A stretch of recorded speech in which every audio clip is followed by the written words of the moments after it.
The Fortress of the Upper West Side, the story of the Dakota. In the late 19th century, the social geography of New York City was defined by a single, unwritten rule: wealth required privacy. To be rich in the Gilded Age meant possessing your own world. It meant a limestone townhouse, a private carriage, a fleet of servants who were neither seen nor heard, and, most importantly, a front door that belonged to you and you alone. At that time, the very concept of an apartment was viewed with absolute disdain by the American elite.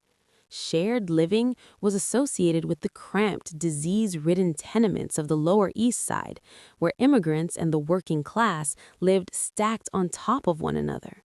For a banker or a railroad tycoon, the idea of sharing a roof and a hallway with strangers was not just uncomfortable, it was socially humiliating. It was viewed as cheap.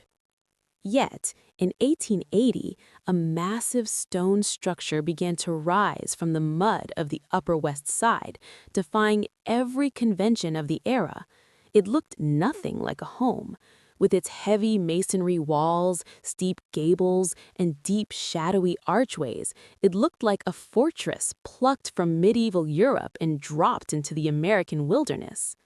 The location was baffling. It was miles away from the fashionable mansions of Fifth Avenue.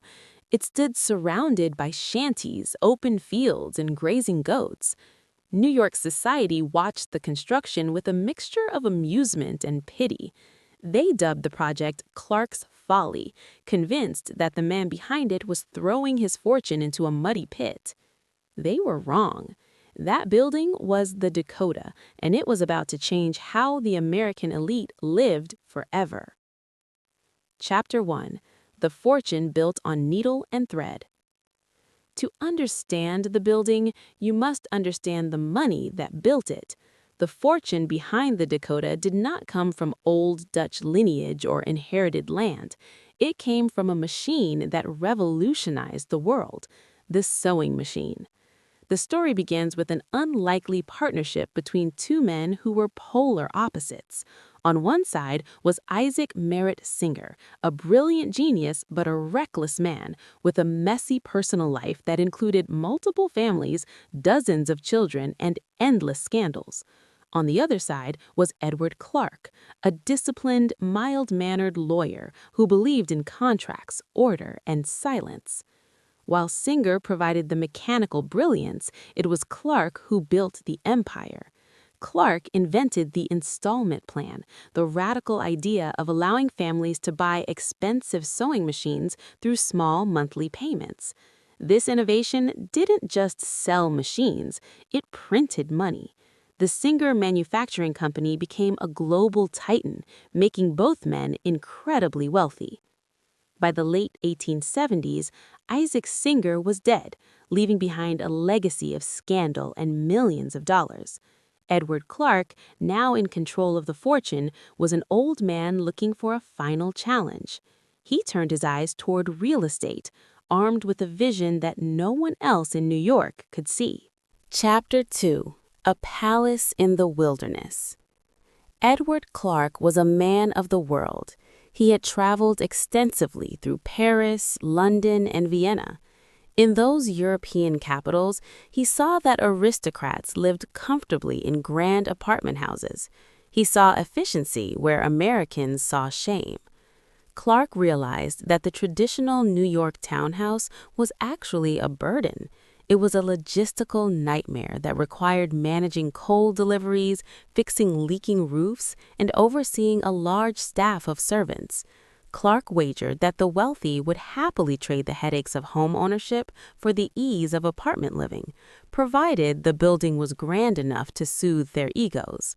He chose a plot of land at 72nd Street and 8th Avenue, overlooking Central Park. Today, this is prime real estate. In 1880, it was the frontier. It was so far uptown that critics joked the building might as well be in the Dakota Territory, a nickname that stuck. Clark hired a young, ambitious architect named Henry Janeway Hardenberg with a simple instruction: spare no expense. He wanted a building that would not just house people, but dominate the landscape. Chapter 3: Architecture as a Fortress. Hardenberg understood the assignment. He knew that to convince the rich to move into an apartment, he had to make them feel safe. He had to erase the stigma of the tenement. The Dakota was designed as a fortress of luxury. Unlike the steel-frame skyscrapers that would soon take over New York, the Dakota was built with massive load-bearing masonry walls, brick and stone so thick that the building felt immovable. The architectural style was a dramatic blend of North German Renaissance, French Gothic, and Victorian eclecticism. It featured ornate terracotta panels, copper cornices, and a roofline silhouetted against the sky like a castle. But the true genius was in the layout. Hardenberg designed the building in the shape of a hollow H. This created a massive interior courtyard, ensuring that every single room in the building had access to natural light and fresh air, a rare luxury in an era before air conditioning. This courtyard also solved the privacy problem. The main entrance on 72nd Street was a grand arched passageway, large enough for horse-drawn carriages to drive straight through. A wealthy resident could ride their carriage off the street, enter the private courtyard, and disembark behind iron gates, completely sheltered from the weather and the prying eyes of the public. To ensure the apartments were as quiet as a standalone house, the builders employed a unique technique. They packed feet of heavy mud, dug from Central Park, between the floorboards to act as soundproofing. Inside, the apartments were nothing short of palaces. There were 65 units, and no two were alike. They ranged from modest 4-room suites to sprawling 20-room residences with ballrooms and libraries. The floors were inlaid with mahogany, oak, and cherry. The ceilings were hand-carved. It was a level of craftsmanship that simply does not exist in modern construction. Chapter 4: The Golden Age of Service. The Dakota opened its doors in 1884. Edward Clark had died 2 years prior, never seeing his folly completed. But his gamble paid off instantly. Before the paint was even dry, every apartment was rented. For the residents, life at the Dakota was a dream of effortless convenience. The building operated like a 5-star hotel. The ground floor featured a magnificent communal dining hall with marble floors and oak paneling, rivaling the finest restaurants in the city. If a family preferred to dine in private, they could order from a menu, and professional staff would send the hot meals up via dumbwaiters to their apartment, to be served by their own butler. The building was a self-contained city. It had its own power plant to generate electricity. It had central heating, which meant residents no longer had to deal with the soot and dust of coal fires in their rooms. Hidden away on the top floors was a vertical village of service quarters. This was where the laundresses, cooks, and maids worked and lived. Clothes were collected, washed, ironed, and returned in wicker baskets without the residents ever lifting a finger. Clark had proven his theory. The elite were willing to give up their private front doors if it meant they could live like royalty without the work. Chapter 5: The Stewardship of the Clark Family. For the next 77 years, the Dakota remained the private property of the Clark family. This is a crucial part of its history. Unlike modern developers who squeeze every penny of profit from a building, the Clarks viewed the Dakota as a family heirloom. Edward Severin Clark, and later his brother Stephen Carleton Clark, managed the property with a benevolent, almost paternalistic hand. They kept rents artificially low for decades. They prioritized stability over profit. This allowed a unique community to flourish. Families stayed for generations. The building attracted not just the wealthy, but the cultured. Piano manufacturers like the Steinway family, intellectuals, and artists. However, This generosity created a hidden vulnerability. The building was expensive to run. The slate roof needed repairs. The copper needed polishing. The massive staff needed to be paid. By the mid-20th century, the rents were barely covering the costs. The Dakota was a masterpiece, but it was bleeding money. Chapter 6: The Crisis of 1961. By 1960, the world had changed. The Gilded Age was a distant memory. Live-in servants were becoming rare. The grand dining hall had closed, converted into an apartment. When Stephen Carlton Clark died in 1960, he left the building to the Clark Foundation, a charitable organization. This triggered a crisis. Under New York state law, a charity could not hold on to a property that was losing money. The foundation had no choice. They had to sell. The sharks began to circle. In 1961, a real estate developer made an offer to buy the land. His plan was simple and devastating. He would demolish the Dakota. In its place, he would build a modern, white brick tower of glass and steel, efficient, profitable, and soulless. The residents were terrified. They were given only days to react. Led by influential tenants like C.D. Jackson, a publisher at Time Inc., and lawyer Ernest Gross, they held emergency meetings in the old dining room. Panic set in. Famous actress Judy Holliday sat weeping, terrified of losing her home while battling cancer. But they fought back. In a frantic race against time, the residents pooled their money to form a cooperative. They offered to buy the building themselves for $4.8 million. It was a radical move at the time, but it worked. The residents became the owners. The wrecking ball was turned away, but the era of the Clark family's benevolent dictatorship was over.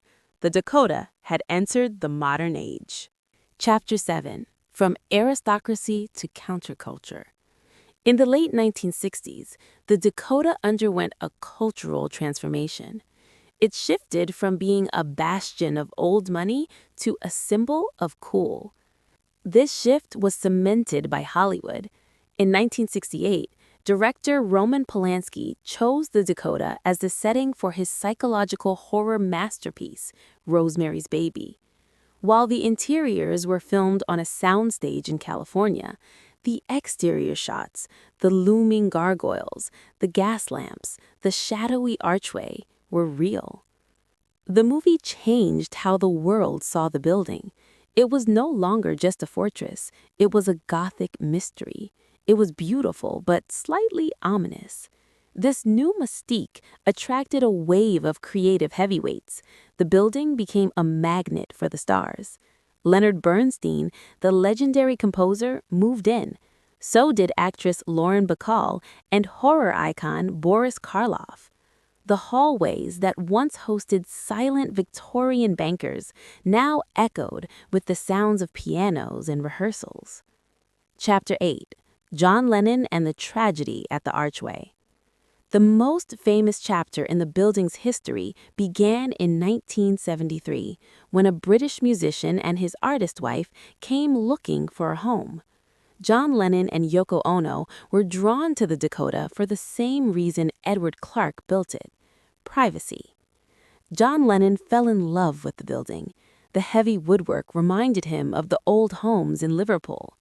The thick walls meant he could play music without bothering the neighbors. Most importantly, the strict security offered a sanctuary from the madness of Beatlemania. For 5 years, the Dakota protected him. John retreated from the music industry to become a house husband. He raised his son Sean in their 7th-floor apartment. He baked bread in the kitchen. He pushed a stroller through the courtyard. He was, for the first time in his adult life, a normal person. But that sanctuary was shattered on the night of December 8, 1980.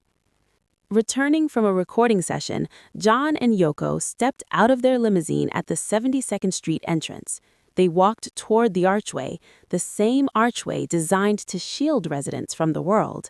A man named Mark David Chapman stepped out of the shadows and fired. John Lennon collapsed in the vestibule of the Dakota. He died shortly after at Roosevelt Hospital.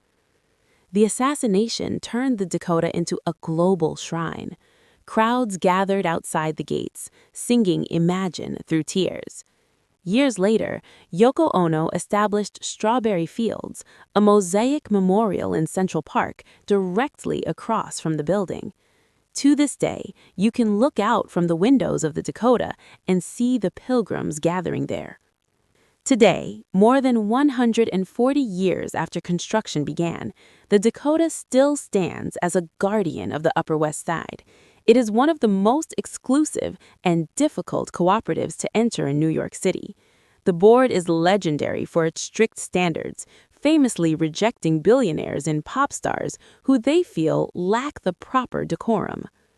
The building stands as a testament to Edward Clarke's folly. He bet that architecture could change society, that shared living could be majestic, and that a building could be more than just bricks and mortar. The Dakota has survived ridicule. It has survived financial ruin. It has survived the threat of demolition, and it has survived deep tragedy. It remains a fortress, guarding the memories of the Gilded Age, the secrets of the stars, and the spirit of a city that grew up around it. It is no longer just a building. It is a legend.